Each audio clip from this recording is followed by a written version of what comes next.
Hai Sobat Sukses, kembali ketemu dengan saya Deddy Sidarta. Ya, kali ini saya akan membawakan satu buah topik ya seputar judulnya gini, nggak perlu panik ya. Ini yang harus Anda lakukan ketika disuratin pajak ya, setelah yang satu ini.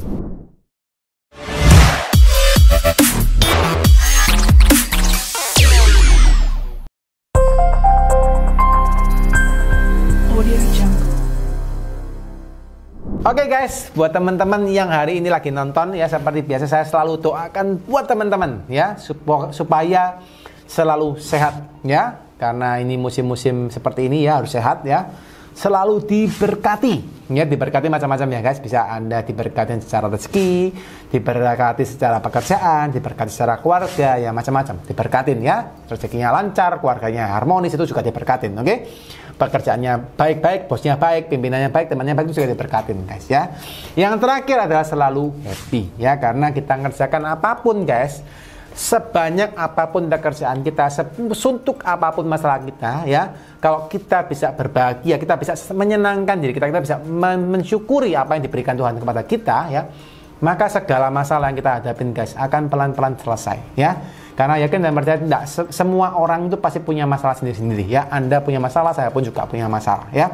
Tapi masalah yang kita dapatkan dari yang di atas itu bukan untuk membuat kita jatuh, oke?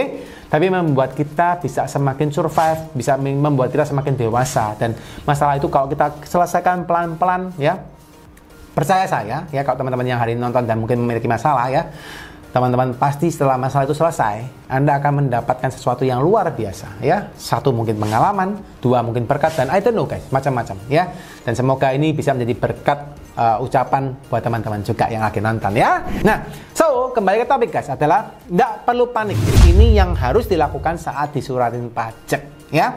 Nah, ini salah satu topik yang mungkin buat teman-teman, karena anyway sampai hari ini pun saya masih mendapatkan atau sering juga di DM oleh teman-teman yang panik ya, karena mendapatkan surat dari pajak. Bahkan ada orang itu yang ngomong gini, waduh Pak, saya itu ketika dapat surat pajak Pak, belum saya buka amplopnya gitu ya Pak, belum saya buka amplopnya Pak, saya sudah rasanya itu, waduh Pak, saya sudah deg-degan Pak, tangan saya dingin panas Pak, adem panas itu dingin, panas dingin gitu ya, panas dingin Pak, saya sudah gemetaran Pak, saya sudah nggak tahu Pak mau ngapain. Wah itu sampai ada yang terlalu seperti itu guys ya, terlalu fobia gitu ya. Gawat banget ya guys kalau ada yang fobia surat pajak. Anyway, sering-sering dengerin cerita saya di YouTube ya, jadi biar teman-teman nggak fobia surat pajak ya. Nah, buat teman-teman yang fobia surat pajak atau teman-teman yang lagi atau yang sering grogi gitu ya mendapatkan surat pajak guys, anyway buat teman-teman jangan panik ya. Jadi kalau teman-teman dapat surat pajak guys, teman-teman tak perlu panik, nggak usah panik. Kenapa? Karena yang pertama guys, belum tentu surat yang Anda dapatkan itu adalah surat yang mengancam gitu ya. Atau surat yang apa? Surat yang tagihan pajak juga belum tentu ya. Kenapa? Karena banyak sekali, maksudnya beberapa yang sering dilakukan oleh kantor pajak, mungkin bisa surat melalui surat yang hard copy atau melalui email ya. Mereka itu kadang-kadang juga seringnya memberikan teman-teman pemberitahuan. Misal saja, oh jangan lupa untuk melaporkan SPT tahunan. Ya misal saja, oh jangan lupa untuk bayar PPh bulanan. Oh jangan lupa untuk ada program teks amnesti, misalnya kayak gitu. Atau apapun ya. Kadang-kadang mereka hanya memberikan Anda surat seperti itu guys. Dan tidak yang menyeramkan seperti apa. Ya, jadi teman-teman nggak usah pusing, nggak perlu takut. Wah, Pak, saya pernah Pak diceritain orang-orang zaman dulu Pak, bahwa ketika Pak ada misalnya tagihan, ada surat pajak, biasanya itu nagih Pak, gitu ya. Kadang-kadang malah orang pajak itu datang ke kantor saya, langsung obrak-abrik Pak, semua datanya diambil ya. Atau apa, mungkin minta tagihan gitu ya, minta uang langsung di tempat ya. Saya boleh katakan guys, udah nggak ada. Jadi sekarang ini pajak mereka begitu minta data ke Anda, mereka akan minta baik-baik. Ya, mereka akan berikan kepada Anda surat yang jelas, surat yang resmi. Oke, jadi teman-teman tidak perlu pusing, tidak perlu takut ya. Nah, terus kalau misalnya mereka minta tagihan pun, mereka minta bayar sesuatu, tidak mungkin mereka minta bayar di tempat guys. Jadi kalau teman-teman misalnya mendapatkan petugas pajak yang minta bayar di tempat ya, tolong diingat kata-kata saya. Seringkali itu bukan petugas pajak yang beneran ya. Karena petugas pajak yang beneran sekarang tidak mungkin minta uang tunai kepada Anda. Mereka akan minta pembayarannya via online ya. Mereka tidak bisa menerima uang tunai. Oke, itu yang di notes buat teman-teman ya. Nah, semisal lagi Anda terima surat pajak, karena surat pajak ini berbagai macam ya. Ada tadi yang surat cuma pemberitahuan, ada juga memang surat yang namanya surat permintaan klarifikasi. Oke? Nah, kenapa kok mereka minta klarifikasi? Kenapa kok ada surat dari pajak yang meminta klarifikasi? Ya, kadang-kadang kenapa? Karena yang pertama ya, setoran Anda mungkin berkurang. Oke, Anda dulu setornya misalnya sekian, ngomonglah 100.000 misalnya. Sekarang turun jadi 50.000. Atau Anda setornya 1 juta, sekarang turunnya tinggal 500.000. Bisa jadi mereka akan tanya, loh kenapa kok Anda sekarang turun menjadi 50.000 atau 100.000? Apa yang terjadi? Oke, atau misalnya lagi Anda biasanya menyetor pakai PPh yang final. Ya, tiba-tiba Anda sekarang sudah berubah karena Anda sudah memiliki tarif yang normal atau Anda berubah profesi. Yang dulunya jualan toko, sekarang jadi pembicara seperti saya, misalnya gitu ya. Nah, Anda akhirnya menggunakan namanya PPh 25. Yang dulunya PPh 4 yang final menjadi PPh 25. Oke? Akhirnya, setoran PPh finalnya hilang, tidak ada. Biasanya mereka juga klarifikasi, loh kenapa kok nggak ada PPh 25, itu PPh 4 nih, PPh finalnya kok nggak ada. Anda ngapain? Oke?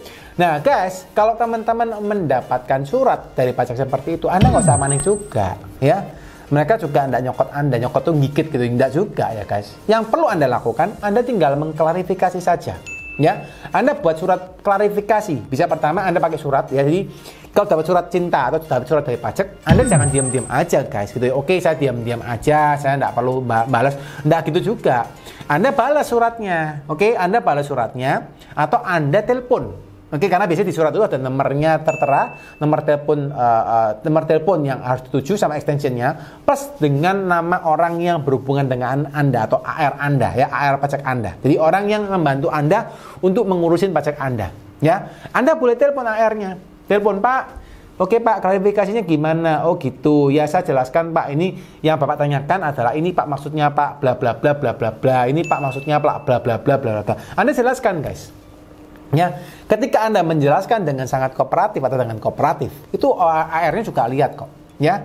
Jadi Anda juga paling gampang gini, ya. Jadi jangan lihat orang pajak itu kayak scary gitu ya, scary movie gitu atau horror, liatin orang pajak gitu guys. Anyway, mereka sama kayak kita kok. Jadi kalau teman-teman misalnya kelihatan orang yang datang ke tempat Anda, misalnya contoh ya, Anda di rumah nih, contoh Anda di rumah. Anda di rumah Anda tiba-tiba ada tamu, oke? Atau ada telepon deh, tamu datanglah, tamu, tok, iya Pak, saya permisi, nama saya ini Pak, salam kenal, dia senyum banget, ya, terus iya Pak, saya namanya ini Pak, saya permisi Pak, mau kunjung, mau ngomong soal ini, dia dengan senyum, happy, suaranya ramah guys, ya, pasti Anda waktu ketemu orang seperti itu, yang Anda rasakan adalah apa? Oh iya ya, aku senang ya lihat orang ini ya, orang ini baik ya, nah, itu yang akan Anda rasakan, oke? Nah, sebaliknya ketika Anda ketemu misalnya tamu yang lain nih ya, datang ke rumah Anda. Terus datang. Dia sudah gedoknya keras sekali, ya. Terus habis itu dia, "Pak, permisi Pak, tolong dibukakan pintu." Wah, ngomongnya nyentak-nyentak, guys, ya. Sudah pasti Anda juga akan berpikir, "Wah, orang ini kurang ajar ini. Orang ini enggak tahu aturan itu." Misalnya seperti itu, guys, ya. Jadi sama konsepnya, guys. Itu yang Anda rasakan sama juga seperti yang petugas pajak rasakan. Misal saja Anda ke kantor pajak gitu ya, bawa surat terus Anda bentak-bentak, Bapak itu ngapain nyuratin saya Pak? Saya itu bukan orang yang nggak punya pekerjaan Pak, saya tuh orang yang sibuk Pak. Bapak nggak perlu surat-suratin saya. Ya orang pajaknya pasti Pak langsung marah ya. Nggak perlu Anda khawatirkan, pasti mereka langsung marah kalau Anda ngomong seperti itu ya. Bahkan mungkin besok Anda datangin orang pajaknya, bisa ada mungkin 8 orang datang ke kantor Anda untuk nyidak Anda gitu juga bisa gitu ya. Karena mereka sudah terlanjur jengkel dengan cara Anda menelpon atau Anda menyuratin mereka ya. So guys, perlakukan mereka secara baik. Tinggal Anda jawab aja, "Oke Pak, klarifikasinya ini, penjawabannya ini Pak ya, jawabnya ini maksudnya ini ya." Nah, kalau diperlukan, karena mereka waktu mengeluarkan surat yang meminta klarifikasi itu namanya SP2DK guys ya, secara perpajakannya namanya SP2DK. Surat permintaan klarifikasi kepada Anda. Jadi, akhirnya Anda harus memberikan klarifikasi. Yang perlu Anda notice ketika Anda mendapatkan surat dari pajak, Anda jangan balasnya lama-lama guys. Balasnya itu kalau bisa secepat mungkin. Begitu dikasih surat, ya, karena surat pajak itu kadang-kadang juga kondisinya dia tanggal yang ditulis sama tanggal datangnya Anda sudah selisih 1 minggu. Ya, oke, tulis tanggal 10. Datangnya tanggal 17. Ya udah, sebisa mungkin Anda tidak lebih daripada itu, Anda sudah menjawab balik kepada si pemberi suratnya, ya, atau Anda menelpon kepada si pemberi suratnya. Supaya apa? Supaya mereka tahu bahwa orang yang saya suratin ini kooperatif. Ketika kooperatif, mereka akan lebih enak, lebih lunak kepada Anda, dan akhirnya Anda bisa menjadi salah satu mitra yang enak, mitra yang baik, ya. Jadi petugas pajak pun juga bisa menjadi mitra Anda yang baik, ya, ketika Anda memang kooperatif dengan mereka, ya.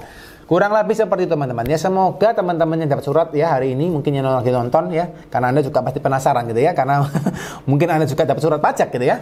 Anda nggak perlu panik, guys, ya. Lah, hadapin aja, jawabin, ya, sebaik mungkin, sekooperatif mungkin, dan percaya kok mereka juga petugas pajak juga kooperatif semua, ya.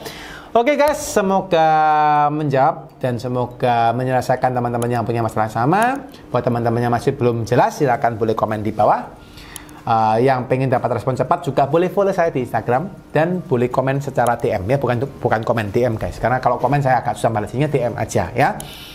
Tuh, buat teman-teman juga yang merasa happy dengan video ini, silakan di like, ya, dan di share ke teman-temannya supaya bisa membantu teman Anda lebih melek terkait dengan perpajakan, ya. Oke, terakhir, selalu sehat, selalu semangat, selalu diberkatin, dan selalu berbahagia buat teman-teman. Bye-bye.